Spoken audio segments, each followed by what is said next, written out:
ಶಿಡ್ಲಘಟ್ಟ ಪೌರಾಯುಕ್ತೆ ಅಮೃತಗೌಡ ಅವರಿಗೆ ಧಮಕಿ ಹಾಕಿರುವಂತಹ ರಾಜೀವ್ ಗೌಡ ಅವರ ಈ ಒಂದು ನಡವಳಿಕೆ ಒಳ್ಳೆಯದಲ್ಲ ಅಂತ ಹೇಳಿ ಚಿಕ್ಕಬಳ್ಳಾಪುರದಲ್ಲಿ ಸಚಿವರಾದ ಡಾಕ್ಟರ್ ಎಂಸಿ ಸುಧಾಕರ್ ಅವರು ಹೇಳಿದ್ದಾರೆ.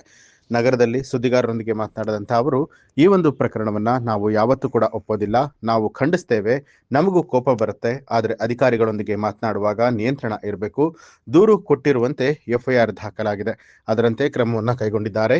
ಜಿಲ್ಲಾ ಮಂತ್ರಿಯಾಗಿ ಅಧಿಕಾರಿಗಳ ಆತ್ಮಸ್ಥೈರ್ಯ ಕುಗ್ಗಿಸುವಂತಹ ವಿಷಯಗಳಿಗೆ ನಾನು ಸಹಕಾರ ಕೊಡೋದಿಲ್ಲ ಅಂತ ಹೇಳಿ ಸಚಿವರಾದ ಡಾಕ್ಟರ್ ಎಂಸಿ ಸುಧಾಕರ್ ಅವರು ಹೇಳಿದ್ದಾರೆ. ನೋಡಿ, ಈಗಾಗಲೇ ನಾನು ರಾಜ್ಯ ಮಟ್ಟದ ನಮ್ಮ ಎಲ್ಲ ಮಾಧ್ಯಮಗಳಿಗೆ ನಾನು ತಿಳಿಸಿದ್ದೇನೆ. ಇದನ್ನು ನಾವು ಯಾರೂ ಒಪ್ಪುವಂಥದ್ದಲ್ಲ, ಇದನ್ನು ನಾವು ಖಂಡಿಸ್ತೇವೆ. ಇದು ನಡವಳಿಕೆ ಒಳ್ಳೆಯದಲ್ಲ. ಸಾರ್ವಜನಿಕ ಜೀವನದಲ್ಲಿ ಇವತ್ತು ನಾವು ಅಧಿಕಾರಿಗಳಿಗೆ ಆಯಿತು, ನಮಗೆ ಬೇಜಾರಾಗುತ್ತೆ, ಸಿಟ್ಟು ಬರ್ತದೆ ಸಂದರ್ಭದಲ್ಲಿ. ಆದರೆ ನಾವು ಮಾತಾಡೋಂಥ ಭಾಷೆ, ನಾವು ಬಳಸ್ತಕ್ಕಂಥ ಪದಗಳ ಮೇಲೆ ನಮಗೆ ನಿಯಂತ್ರಣ ಇರಬೇಕು. ನಿಯಂತ್ರಣ ಇಲ್ದಿರ ನಾವು ಮಾತಾಡೋವಂಥದ್ದು ಒಳ್ಳೆಯದಲ್ಲ. ಯಾಕಂದರೆ ಕಾನೂನು ರೀತಿಯ ಕ್ರಮ ತೆಗೆದುಕೊಂಡಂಥವ್ರ ಮೇಲೆ ನಾವು ದಬ್ಬಾಳಿಕೆ ಮಾಡುವಂಥದ್ದು ಸೂಕ್ತ ಅಲ್ಲ. ಇದು ಒಳ್ಳೆಯ ನಡವಳಿಕೆ ಅಲ್ಲ.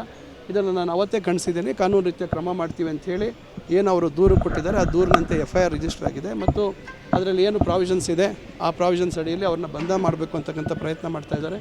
ಅವರು ಲಭ್ಯ ಇಲ್ಲ ಅಂಥೇಳಿ ಮಾಹಿತಿ ಕೊಟ್ಟಿದ್ದಾರೆ. ಆದರೂ ನಮ್ಮ ಪೊಲೀಸ್ ಇಲಾಖೆಯವರು ಅವರ ಜವಾಬ್ದಾರಿಯನ್ನು ಯಾವುದೇ ಒತ್ತಡಕ್ಕೆ ಮಣಿದಿರೆ ಅವರು ಆ ಕೆಲಸವನ್ನು ಮಾಡ್ತಾಯಿದ್ದಾರೆ. ನಾವು ಕೂಡ ಪಕ್ಷದಲ್ಲಿ ಈಗಾಗಲೇ ಅಧ್ಯಕ್ಷರು ಕೂಡ ನನಗೆ ಮಾತಾಡಿದ್ರು.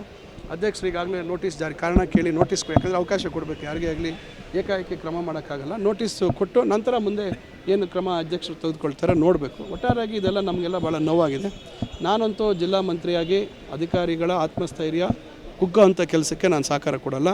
ಸದಾ ಅವರ ಕೆಲಸ ಸಾರ್ವಜನಿಕರಿಗೆ ಕೆಲಸ ಮಾಡದೇ ಸಂದರ್ಭದಲ್ಲಿ ನಾವು ಕಠಿಣವಾಗಿ ಅವರಿಗೆ ಕಾನೂನಿನ ವ್ಯಾಪ್ತಿ ಒಳಗೆ ಏನು ಹೇಳಬೇಕು ಅದನ್ನು ಹೇಳ್ತೇವೆ. ಆದರೆ ಕಾನೂನು ರೀತಿ ಕೆಲಸ ಮಾಡಿದಂಥವ್ರಿಗೆ ಪ್ರೋತ್ಸಾಹ ಕೊಡುವಂಥದ್ದು ನಮ್ಮ ಕರ್ತವ್ಯ. ಯಾಕಂದರೆ ನಾಳೆ ಬೆಳಗ್ಗೆ ನಾವು ಕಾನೂನು ಬರೀ ಬರೀ ದಾಖಲೆಗಳಲ್ಲಿ ಇರ್ತವೆ ಬಿಟ್ಟರೆ ಅನುಷ್ಠಾನ ಮಾಡೋಂಥದ್ದಕ್ಕೆ ಸಾಧ್ಯ ಆಗಲ್ಲ. ಅದರಿಂದ ಇದನ್ನು ನಾನಂತೂ ಖಂಡಿತ ವೈಯಕ್ತಿಕವಾಗಿ ನನ್ನ 22 ವರ್ಷ ರಾಜಕೀಯ ಜೀವನದಲ್ಲಿ ನಾನು ನೋಡ್ಕೊಂಡು ಬಂದಿದ್ದೇನೆ.